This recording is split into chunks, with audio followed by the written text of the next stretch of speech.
اگر تہجد کی ہم 4 رکعت پڑھیں تو وہ اسی طرح پڑھیں گے جیسے 4 رکعت سنت ظہر سے پہلے پڑھیں۔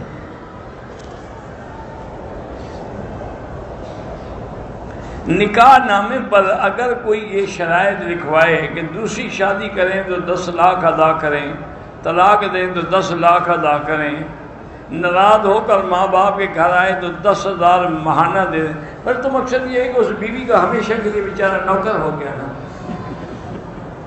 کیا بےہودی، جو شرط شریعت کے خلاف ہے اس کی کوئی حیثیت نہیں ہے۔ اللہ نے اس کو دوسری شادی کی اجازت دی ہے، تم کون شرط لکھنے والے؟ بالکل حرام۔ اگر طلاق دے تمہیں پیسے دے، کیوں؟ طلاق دینے کا بھی اس کو حق ہے۔ یہ ساری شرطیں غلط ہیں، اور جو شرط شریعت کے خلاف ہو اس کو نہیں لکھنا چاہیے۔ ہاں باقی نان نفقہ لکھوا سکتے ہیں کہ بھئی اگر ناراض ہو جائے ماں باپ کے گھر سے، بھئی اتنے پیسے مہینے کے خرچہ دیا کرو، وہ ٹھیک ہے، نان نفقہ بیوی کا حق ہے۔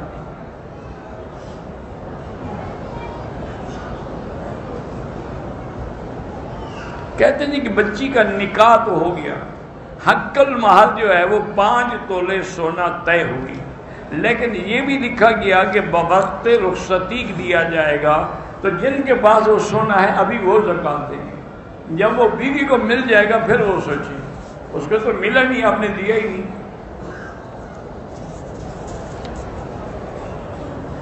کہتے ہیں جی یہاں کچھ لوگ جب ٹانگیں کھول کے نماز پڑھتے ہیں، ٹھیک ہے اللہ ہدایت دے، بعد اوقات تو اتنا کھولتے ہیں خدا نہ خواستہ کہ اگر جو سائڈ پہ کھڑا ہے وہ اپنی ٹانگیں ہٹا دے تو بیچارے گر جائیں، حالانکہ یہ کوئی حکم نہیں ہے۔ معنی یہ ہے کہ ٹانگوں سے ٹانگیں ملی ہوں تاکہ درمیان میں فاصلہ نہ رہے۔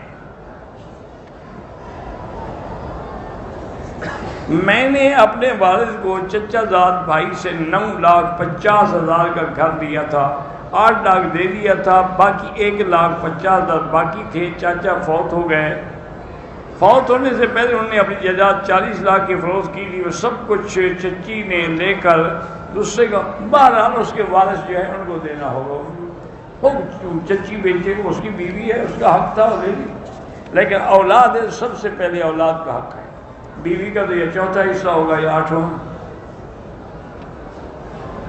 میرا دودھ بیچنے کا کام ہے، اگر کوئی شیعہ دودھ دینے کے لیے ہے، کوئی نہیں، کافروں سے بھی تو سارے سودے لے رہے ہو، باقی صرف دودھ کا مسئلہ پوچھنا ہے، باقی کون سی چیزیں ہیں تم کافروں سے نہیں لے رہے ہو۔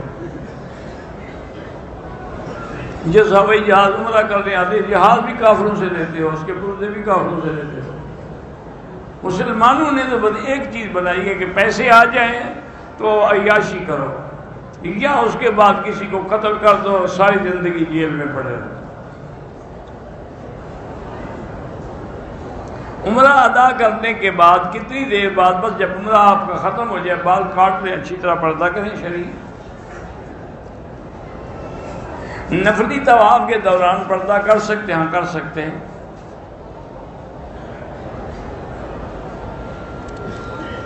کہتے ہیں کہ میت جو ہے اس کا منہ پہلے تو سیدھا تھا پھر کعبے کی طرف ہو گیا، اچھی بات ہے۔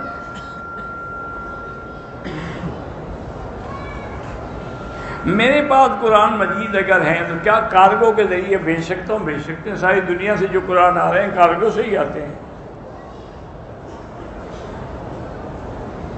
ایک امام ہو، ایک مقتدی ہو، تیسرا نابالغ بچہ ہو، تو مقتدی اور نابالغ بچہ امام کے ساتھ ہی کھڑے ہوں گے یا دوسری وہ پیچھے بھی کھڑے ہو سکتے ہیں، ورنہ جو بڑا ہے وہ دائیں ہاتھ کھڑا ہو جائے اور بچہ جو ہے وہ بائیں کھڑا ہو جائے۔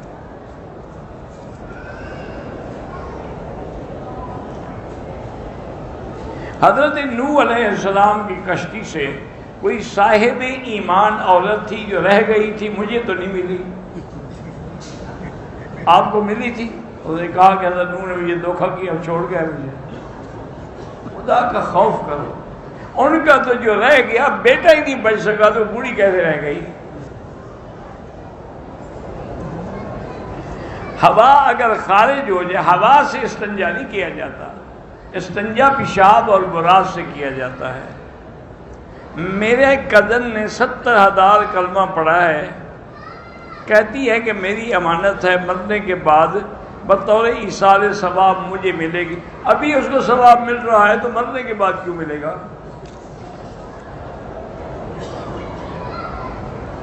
والدین اگر بچے کو زمین کا حصہ نہ دیں تو قبر میں دیں گے، قیامت میں دیں گے، یہ نہیں ہے کہ والدین سے لڑے۔ نماز کے بعد کچھ دیر بیٹھنے کے لیے فرض نماز کے بعد تاکہ تسبیحات پڑھ لیں، اور اتنی دیر میں شاید جنازے کا اعلان بھی ہو جائے۔ حج کے دوران حالت احرام میں سڑک پر پڑی ہے خراب چھتری، جو شاید خرابی کی وجہ سے پھینک دی تھی، اٹھا لی، کوئی بات نہیں۔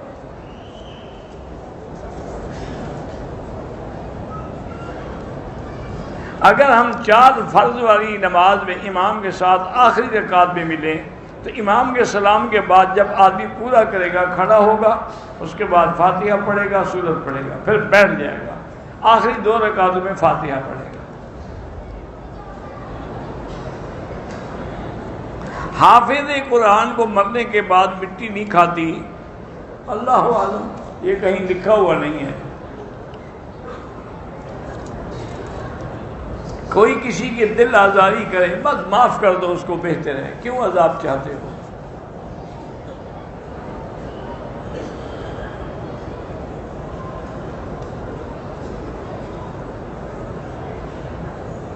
بہرحال ایک لڑکی کا 2 جگہ سے رشتہ ہے، میری بیٹی آپ استخارہ کریں، جہاں خیر ہو وہاں ہاں کر دیں۔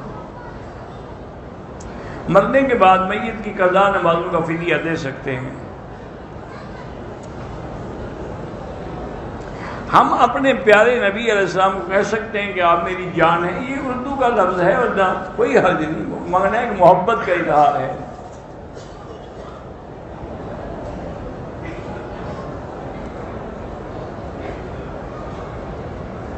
کہتے ہیں جی کہ قرآن پاک میں ہے کہ جب اٹھایا جائے گا تو کہیں گے کہ من بعثنا من مرقدنا ھذا، کس نے ہمیں جگایا؟